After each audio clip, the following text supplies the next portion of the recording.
dafa Sénégal yaakaar naa ne suñu démocratie weesu na foofu fu ñuy toog naan marron du feu ak marron de ceci marron de cela Sénégal démocratie majeure la damay lire yenn kii sax naan j'ai recruté de gros bras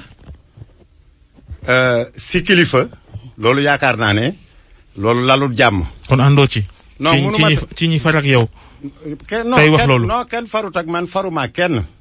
ñun dañ fi nekk réew mi ñëpp a ko moom kenn moomu ko de kenn moomul Sénégal gi ñun ñëpp a ko bokk nañuy wax jàmm di wax lu rafet fii kenn mënulu fi moroomam dara ñun ñëpp ay doomu aadama lañ parce que bu ñu toogee naan j'ai recruté de gros bras recruté de gros bras mooy lan si ministre de la République nga ne j'ai recruté de gros bras xam nga loolu day indi ay jafe-jafe réew kenn du ko yëngal am nañ chance ñun yàllaa ñu ko may 1960 ba tey jii réew mi jàmm moo fi am donc képp kuy wax lu ñuy wax jàmm nga war a wax xasteeg saaga di xoqatal loolu yorewul réew mi ñun ñëpp a ko bokk il ne faudrait pas que parce que nit ki poche yi fees na wala am na ay moyens mu taxaw naan damay xeex ñun taluñu xeex ñun jàmm lañ tal. mais ci taxawaay yu mel noonu ku taxaw naan j'ai recruté de gros bras yu ni mel en tant que. loolu dafa ñaaw lan ma war a nekk taxawaay en tant que mesure est-ce que warul am conséquence tam.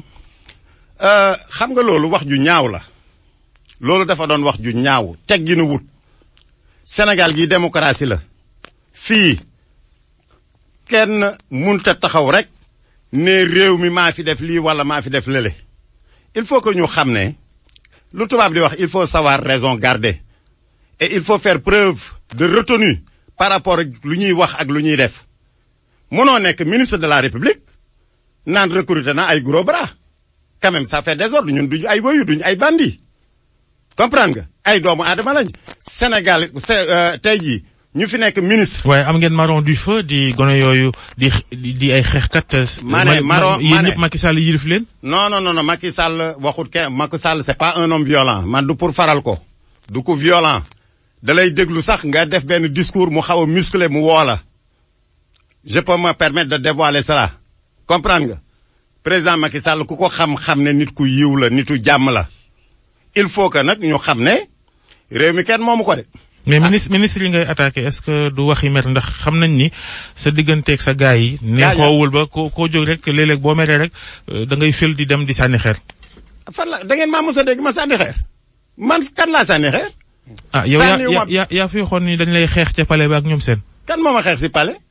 ah waxoo ko fi def interview. mais palais nuñ fay xeex non ba sa xol tooy nga. kon aywa indi interview bi ma seet man de xamatuma kon lan la. da ngaa soppeeku wala. non soppeeku ma rek. non man kay dañ maa yab rek wante wax dëgg yàlla jàmm laa mos a woote. réew jàmm ko lal. réew mii je crois que képp kuy wax wala ngay jëf dafa war a méngoog ak bëgg-bëgg askan bi. ay millions sénégalais ñoo fi nekk. da ngay gis ñoo xam ne bu ñu xëyee duñ am luñ jox seen doom mu ndékki man as jàngalekat laa dama daan toog ay parents d'élèves ñëw tardé ma ne leen du ngeen dugg ci école bi ñu ne dama doon wut lu ma jox sama doom même tuuti mburu mu lekk loolu dama ko vivre parce que maa ngi ci banlieue bi man école 3 je suis pas un petit bourgeois maa ngi école 3 Pikine yépp xam nañ ma jaay doole munta wéy ci dëkk bi kenn munu fee xoqatal kenn ñun ñu nekk au pouvoir nag ñun ñoo war a maslaa ñun ñoo war a wax jàmm di dox jàmm loolu mooy mbir mi parce que réew mi nag am na ñu bari ñu fi jaar ay jaar jàll la rek